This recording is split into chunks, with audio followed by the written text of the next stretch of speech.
Buenas noches a todos, mi nombre es Núñez Dorín Gabriela de UG Mercedes y el tema que elegí para presentar de módulo 6 es la planificación de clase. La planificación de clase se enmarca dentro de los proyectos educativos. Los proyectos educativos son el eje vertebrador y de referencia básica de toda la comunidad educativa, dentro del cual nosotros encontramos a los proyectos áulicos. Los proyectos áulicos es un plan de acción generado por el docente y por los alumnos, que integra diversos contenidos y promueve la construcción del aprendizaje significativo. Una vez que nosotros establecemos el propósito del proyecto, debemos pasar a planificarlo, es decir, una vez que sabemos qué es lo que queremos lograr, debemos establecer cómo lo vamos a hacer. La planificación nunca debe ser improvisada, más bien debe estar muy bien planeada y debe seguir unos pasos determinados. Los componentes de la planificación son tema, fundamentación, objetivos, contenidos, actividades, evaluación, tiempo, recursos y bibliografía. En muchos casos, en muchas fuentes, vamos a encontrar diferentes ubicaciones, pero lo cual no altera el contenido. Estos elementos interactúan entre sí. ¿Qué quiere decir? Son interdependientes. Ninguno actúa de manera aislada. Por ejemplo, los contenidos que nosotros vamos a elegir para desarrollar y las actividades, es decir, cómo lo vamos a hacer, deben estar estrechamente relacionados con los objetivos propuestos. Para comenzar a explicar cada componente, tenemos el primero que es tema o eje temático. Esto muchas veces se lo relaciona con los contenidos, sin embargo, no es lo mismo. Los temas representan una realidad recortada. Por otro lado, sirven de soporte para el aprendizaje de los contenidos. Segundo punto, tenemos la fundamentación. La fundamentación básicamente consiste en establecer las bases o fundamentos, valga la redundancia, del por qué elegimos un determinado tema para enseñar y no se eligió otro. Otro punto de la fundamentación es que nos da una breve introducción al tema que vamos a desarrollar más adelante. Por otro lado tenemos los objetivos, que es un elemento fundamental de la planificación y alrededor del cual giran muchísimos ejes o la mayoría de los demás componentes. En objetivos tenemos 4 puntos fundamentales. Primero que nada, responde a la pregunta ¿para qué voy a enseñar este contenido o por qué voy a enseñar este contenido? En segundo lugar, es la base sobre la cual se van a programar las demás actividades de enseñanza, que es lo que justamente venía diciendo. También los objetivos son intencionales, son el marco de referencia de nuestra acción pedagógica, es decir, tenemos la intención de lograr algo, de alcanzar algo. Y por último se expresan en términos de aquello que el estudiante debe aprender. Se inicia con un verbo en infinitivo y siguiente va el contenido a aprender. Por ejemplo, acá yo les puse un cuadro de verbos abiertos a múltiples interpretaciones, es decir, más abarcativos, y de este lado están los verbos abiertos a menos interpretaciones, es decir, más específicos. Como por ejemplo, en múltiples interpretaciones tenemos conocer, comprender, entender, apreciar, captar el significado, gustar, gozar de, saber valorar, creer, tener confianza, elaborar. Y por otro lado, en los verbos abiertos a menos interpretaciones, tenemos hacer, escribir, recitar, identificar, diferenciar, resolver, consultar. Es como más específico. Por otro lado, yo le puse una serie de ejemplos en cuanto al contenido que veníamos dando, que era el modelo agroexportador, el cual dice, por ejemplo, comprender las características del modelo agroexportador. Nosotros podemos ver claramente el verbo en infinitivo, ar, er, ir, finalización. Y al lado siguiente va el contenido a aprender o a enseñar. Por ejemplo, comprender las características del modelo agroexportador. Contextualizar la integración de Argentina al mercado mundial dentro del proceso de expansión capitalista. Identificar los cambios que se produjeron en la producción agropecuaria. Analizar las consecuencias sociales de la aplicación de este modelo. Explicar las transformaciones económicas operadas en Argentina en este periodo y reconocer el origen y la forma de la organización y de la división internacional del trabajo.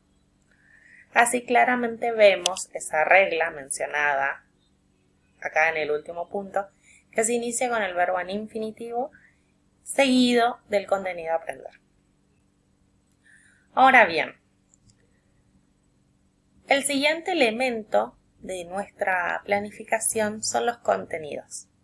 Los contenidos responden a la pregunta ¿qué vamos a enseñar? Yo tomé una cita de César Coll del libro Los contenidos de la Reforma, que fue escrito por César Coll, Juan Ignacio Pozo, Bernabé Sarabia y Eric Balls. Es un libro muy lindo que sirve mucho y del cual tomé una cita en particular donde define a los contenidos como un conjunto de saberes y formas culturales cuya asimilación y apropiación por los alumnos y alumnas se considera esencial para su desarrollo y socialización.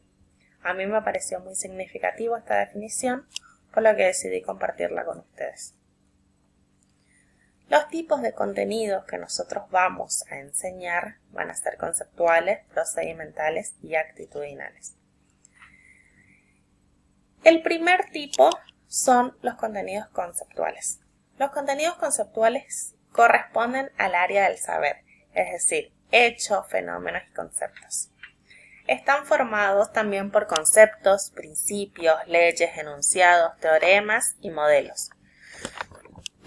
Perdón. Y por otra parte también cabe destacar que no basta con la información, sino que también requiere la comprensión y la interpretación a través de relaciones internas y externas. El segundo tipo de contenidos son los procedimentales. Los procedimentales son un conjunto de acciones que facilitan el logro de un fin propuesto. Por ejemplo, habilidades, destrezas, estrategias y procesos. Todos estos implican una secuencia de acciones. Los procedimientos aparecen en forma secuencial y sistemática y requieren de reiteración de acciones, es decir, hacerlo una y otra vez, y esto llevará a los estudiantes a dominar una habilidad o técnica. Puede ser análisis, una realización de tablas, de gráficos, clasificar, elaborar informes, exponer, debates, interpretación de textos, es decir, lo que le va a dar el alumno la adquisición de la competencia es la realización reiterada de estas acciones. Por otro lado, y en último lugar, tenemos los contenidos actitudinales. Los contenidos actitudinales son normas y valores que se pretenden construir en el estudiante. Básicamente, habla de los valores y las actitudes. Otro elemento fundamental son las actividades. Las actividades responden a la pregunta de cómo lo voy a hacer, cómo lo voy a lograr. Objetivo, ¿qué quiero lograr? Contenido, ¿qué voy a utilizar para alcanzar ese objetivo? Y en actividades es cómo voy a abordar este contenido planteado para alcanzar los objetivos. Las actividades se concretan en estrategias de enseñanza y actividades de aprendizaje. como por ejemplo trabajos en grupos pequeños de discusión, de estudio, de elaboración de proyectos. También se abordan talleres, actividades de laboratorio, debates, foros, seminarios, visitas en terreno, juegos de simulación, estudios de casos.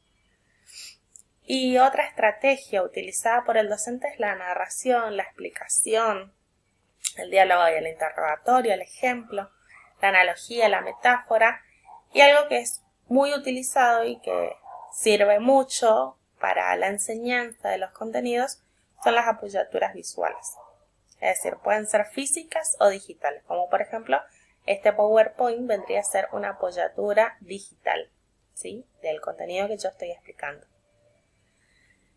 Y el aprendizaje basado en problemas es quizás el que da mejores resultados. ¿Por qué?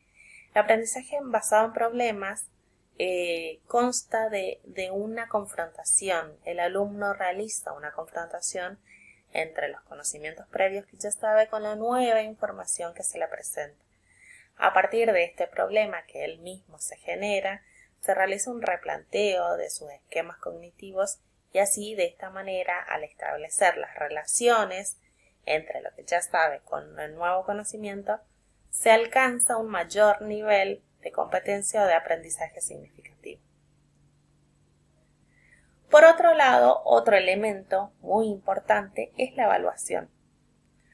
La evaluación es una herramienta que tenemos los docentes para reflexionar, analizar y valorar el proceso de aprendizaje, de enseñanza-aprendizaje, perdón. Sin embargo, la evaluación no es el fin. El fin último no es evaluar lo que se dio, cómo se aprendió. El fin último vendrían a ser nuestros objetivos, no es la evaluación. La evaluación debe estar basada en lo que es la evaluación de proceso. No se debe evaluar el resultado, sino se debe evaluar el proceso. Es decir, una evaluación formativa y sumativa. La evaluación debe ser coherente con los demás elementos, que es lo que venimos diciendo, deben ser interdependientes todos los componentes. La evaluación debe ser coherente con los objetivos propuestos, con los contenidos enseñados y con las actividades dadas. Se deben establecer los criterios. ¿Qué voy a evaluar? Y se deben comunicar al estudiante. Por ejemplo, se tendrá en cuenta la claridad en los conceptos o se tendrá en cuenta prolijidad, presentación en tiempo y forma. Siempre se debe comunicar a los estudiantes cuál va a ser el criterio de evaluación que vamos a tener los docentes para evaluar finalmente el proceso de enseñanza-aprendizaje. También otro recurso que se incluye dentro de la planificación es el tiempo. Básicamente el tiempo es la duración de la clase. Por otro lado tenemos los recursos didácticos, es decir, ¿qué voy a necesitar yo para dar la clase? Puede incluir recursos humanos y recursos materiales.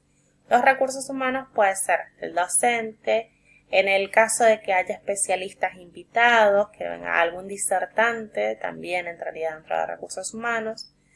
Y dentro de recursos materiales es todo lo que vamos a utilizar de manera tangible, es decir, tiza, pizarrón, proyector, computadora, mapas, libros, fotocopias, entre otros. Y por último, el último componente de nuestra planificación es la bibliografía del docente y del estudiante.